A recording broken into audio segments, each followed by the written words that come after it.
Boy. LDBC. This is your boy, the coach. You're live on the Coach's Show. The Coach's Show live. Whew, my goodness. Well, let me tell you, man, let me tell you. Whoa. So, got a couple of messages this morning, okay? And people want my take on the whole Tommy Tuberville, Nevada rally. Okay, now, folks, let me kind of tell y'all, I don't really talk politics on this channel. I don't really care to. It's not my thing, you know? I'm just not really interested in the whole thing, but, okay, I'll give my take on this, okay? Here's the thing, okay? Why are people shocked that this guy said some racist? Why y'all shocked? I mean, during his time as a football coach, he would say some borderline racist stuff. And sometimes I'm like, wait a minute. that's kind of right. You know, it might be. But nobody really thought to call this guy out. Nobody really thought to call him out. Now, his problem is that he's in trouble, or he's getting backlash because he said that, hey, you know, you got people running around here talking about they want reparations.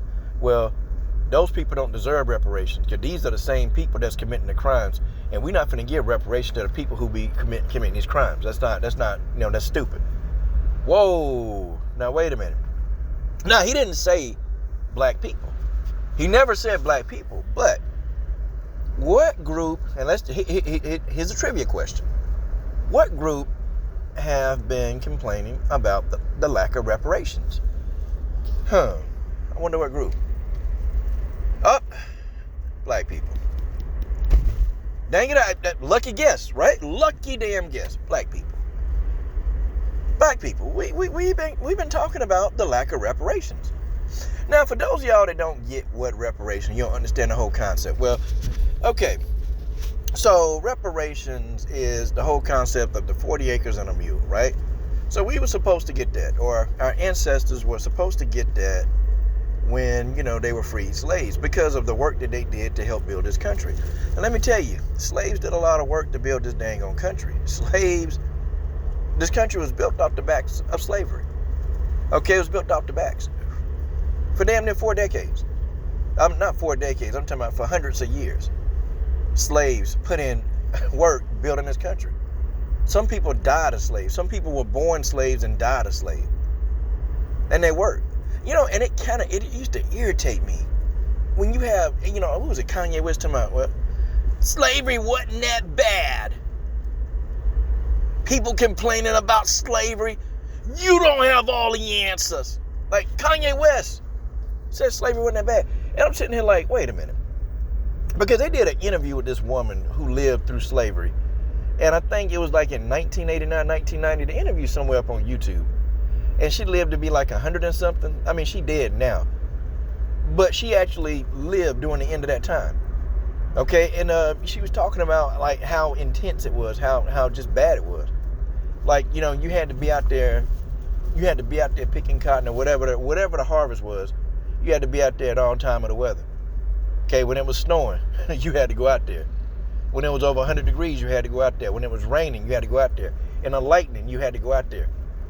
I think she was even talking about, like, it was like chances where, you know, even tornadoes were coming. They had to get out there and work. Like, there was no, like, break of being a slave. And then when stuff went wrong, you know, she said, yeah, people did get beat.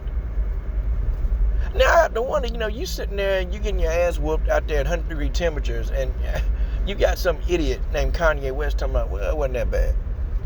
It blows my mind. But this guy, Tommy Tuberville, said, hey, you know what? Those people don't deserve reparations. Well, okay. Let's just say if that's the truth. You know, we live in a country that, y'all notice that the USA, this is the only country that will go blow your stuff up. Okay, bomb a whole nother country, destroy their cities, and then turn around and help them rebuild their cities. Folks, you can't make this stuff up. This is the USA. This is what the USA, this is what they do. I never understood that. If you upset and you disagree with a country that much to destroy their cities, kill their women and children, and then you help them rebuild? I mean, I can understand why the USA probably is one of the most hated countries in the world. I mean, do y'all see people actually giving aid to the U.S.? Like, think about it. Do you think if the USA was having these kind of problems, do you think in these other countries would actually help the USA rebuild and do things they need to do? I mean, they wouldn't. And guys like Tommy Tuberville, they're so pro-military, right? Now, we'll give all our money in foreign aid. Okay, we'll do that. We'll give every bit of penny we got, we'll give it to a foreign aid to help another country. But then we got homeless veterans right here in the USA. I'm talking about this out on the street, even as I make this video. A homeless veteran. And these guys, the Republicans, they so pro-military. I mean, how do you explain this? You got military veterans sitting right here that can't even get their benefits. Can't get them. Can't get them. Fought hard for this country, fell on hard times, and people do. And they can't even get their benefits. Like, this is crazy. This is crazy, okay? But a foreign country, which he will totally co-sign that. Oh, he'll co-sign every bit of that. Foreign country can get, help from the U.S. They can get stipends from the U.S. They can get hundreds of thousands and billions of dollars to help. And then he want to talk about, well, we're $31 trillion in debt. Well, I wonder, how do we get so far in debt? How we get so far in debt? I mean, you got millions of people working, taking out billions of dollars every month, and we still in debt. It just makes no sense. How we get this far in debt? I mean, if you want to talk about the debt, or why don't we talk about people who come to this country all the time looking for a better opportunity? Why don't we talk about that? The Native Americans are getting reparations. They've gotten reparations. But when it come to black folks asking about reparations, we can't get it. Like, folks, this is crazy. This is crazy. This country was built off the backs of slaves. And he ought to know better. We can relate this whole thing. We can relate this whole thing. We can relate it. We can relate it to slavery. I mean, take Tommy Tuberville. This man coached probably hundreds, maybe 1,000 young black men in his career. I'm talking about coached them. Like, what was he thinking? Like, man, these criminals. Oh, when Tommy Tuberville had to make these home visits in some of these neighborhoods, could you imagine what the car ride over there he was talking about? Could you imagine some of the dinners this man go home and have dinner with his family and his wife, and some of the conversations he would have about black players? I mean, could you imagine what he was saying? He was probably saying a whole lot worse than what he said at that rally. See, you can tell, and I've always been said that when a person gets angry, a person will tell the truth when they're angry, and a person will tell the truth when they're drunk. Okay? Those are two, narratives that they'll do. When a person is very, very angry, and when a person is extremely drunk. Okay? When a person is drunk, they'll sit back and they will legit. They'll tell the truth. Well, he was angry about reparations, so what did he do? Well, he told the truth. See, the thing of it is, though, I can have a little respect for Tommy Tuberville, just a little bit, because when somebody is racist, I actually like the racist person to be up front. I don't like for him to hide out. I mean, it's stupid. I want that racist person to be front and center. I want them to tell the world who they are. Don't lie about it. Don't lie about it. Don't sit back and be like, no. Tell the world. I want that racist person to tell the entire world just who you are. Don't hide behind the screen. Come right out. And people like Tommy Tuberville, that's what they're doing. This man ain't hiding. This man is telling the world just what he is, okay?